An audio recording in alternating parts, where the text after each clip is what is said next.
President Trump's astonishing equivalency between hate groups and those protesting them is leading to many scathing headlines in newspapers across the country. An editorial in the Chicago Sun-Times on the front page calls the president unequivocally America's bigot-in-chief. Joining us now, CNN political commentator and former senior Trump campaign communications advisor Jason Miller is here, and Michael Eric Dyson, author of Tears We Cannot Stop, a sermon to white America. Good morning, gentlemen. Thank you for being here on such an important morning. Jason, let me begin with you. You're a father. You're a parent.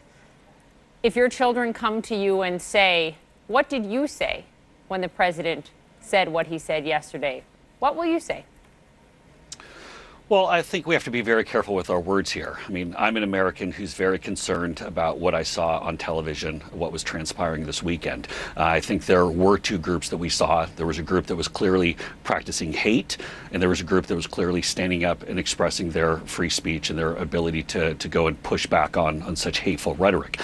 I think it's very important to go and point out here is the fact that we have to stand up to the racists like the terrorist who killed Heather Heyer. And we have to make it very clear that this is not okay. And that's why I was glad to see President Trump stand up and say that these groups, that there absolutely is no place for these groups to be there and to be practicing such hateful rhetoric. I think where the president got off track a bit in some of his comments yesterday is in pointing out some of the images and the violence that we saw on television, that there were people from all different groups and sides that were fighting. But again, there is no moral equivalency between the hate groups. Off track a bit? I mean, he said both sides were to blame. You tell your kids that? Again, what I'm saying is that people who are practicing violence, when we see these images on TV, when we see people punching each other, when we see people fighting, that's not okay. And it doesn't matter who is in that mosh pit or those people who are fighting and going back and forth. But again, Poppy, just so we're being very clear. It completely matters if there are neo-Nazis and KKK and white supremacists, Michael. And another question this morning becomes to you, Michael.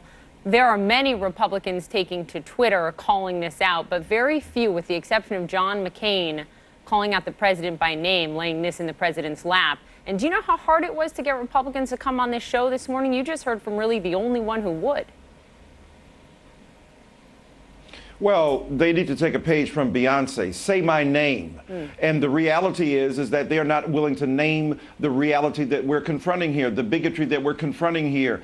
With all due respect to Mr. Miller, his inability, even though he's courageous enough to come on here this morning, can't even say this is unequivocally wrong. Not the hate that we saw that he has just said, but that the president was wrong. This is not something you would tell your children. Even if they're in that, quote, mosh pit and you see people engaging in conflagration, that is nowhere near equivalent to the neo-Nazi, white supremacist, white nationalism that we see articulated with lethal ferocity in this country. So what we have to do is to gird up our loins to say this is wrong. We do have a bigot in chief. The great philosopher and thinker Howard Thurman, a great black preacher, said, a bigot is a person who makes an idol of his or her commitments. The fetish of one's own ideology in the face of such horrendous activity reminds us that this president has amplified the worst bigotry imaginable. We look to the bully pulpit of America from the president to tamp down the things, to say, let's calm down, let's gather up our own moral bearings, and let's move forward. We cannot embrace the kind of racism, the kind of anti-Semitism, the kind of anti-black fervor that we see expressed here. And the inability of the president to say so is one thing. The inability of the Republican Party to name him and to say that this is something we don't represent and is reprehensible is itself a form of bigotry as well. Jason, when you are being thanked by the former Grand Wizard of the KKK, David Duke, who did just that right after the president's remarks yesterday, thanking him, is that not the ultimate gut check that what you have said is wrong? Well, we saw a lot of this back during the campaign trail this past year, where you would have these fringe extreme elements, again, who the president has denounced and who he said he wants nothing to do with and does not subscribe or want anything to do with their ideology. Yet he laid them on the same moral ground. He gave them an equivalency to Nazis yesterday. Poppy, just please let me finish here. The president has rejected those ideologies last year. He's done it during this week. But what we've seen is some of these fringe elements trying to take advantage of the situation and get in there and try to get their name into a news cycle, which is absolutely despicable. But I want to go back to something where I started off at the beginning of this segment here.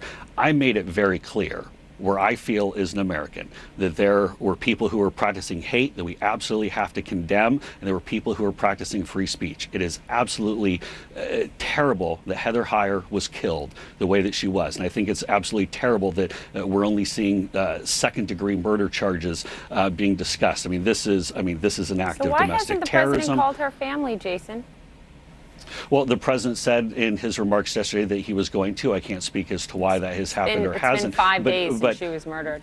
But going back to, I just want to be very careful here, going back to the comments that the gentleman that I'm here speaking with. I've made it very clear. Michael Eric Dyson, sir. Michael, and I'm sorry.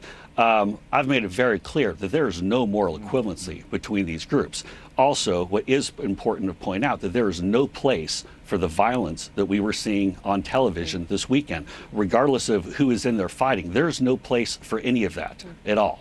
So, Michael, the president said that we are, about the monuments, about the Confederate monuments yesterday, that we are trying to erase, we being American people are trying to erase history, change culture by taking them down. And that sort of completely ignores the fact that they are representing a sanitized, fictionalized history. If you look back at these beautiful remarks from Mitch Landrieu earlier this year, who quoted the Vice President of the Confederacy, Alexander Stephens, and he talked about that cornerstone speech, and when he said that the great truth is that the N-word is not equal to the white man, that slavery and subordination to the superior race is his natural and normal condition. What did you make of how the president addressed these monuments yesterday?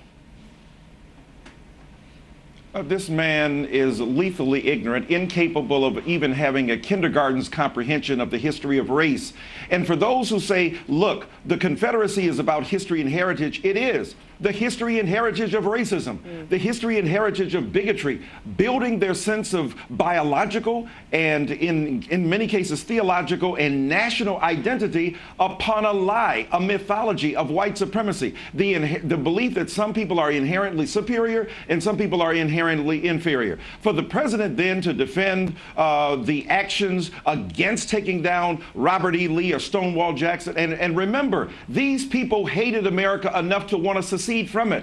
The people that we claim, Black Lives Matter, the Antifa movement and so on, are interested in preserving the fabric of America. Mr. Miller says, again, that there was violence there, but the problem is to equate the violence in reaction against bigotry with the bigotry itself is to misunderstand the fact that when you go to cancer treatment, the radiation is tough treatment, but it is meant to remove the cancer. So what he fails to understand, and what the president especially fails to understand, is that you are complicit with the worst currents of bigotry in this country when you try to draw a false equivalence between secessionists and racists and Confederate defenders and bigots and neo-Nazis and African American and white people and others who have defended the right of this nation to really seek a path of healing beyond the consternation we see now. That's the problem with this president. He ain't got the right moral vision. He doesn't have the right words to express that moral vision, and he lacks an understanding of American history. This is the most illiterate, incompetent president in the history of this nation, and it shows and it tells on him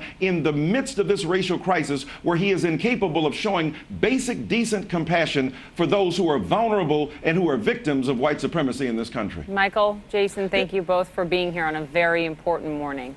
We appreciate it. Chris. And if the president feels like he's been grossly misunderstood and that he didn't want to put out a message about moral equivalence, you know what he would do? He'd tweet about it. He tweets about everything else he doesn't like.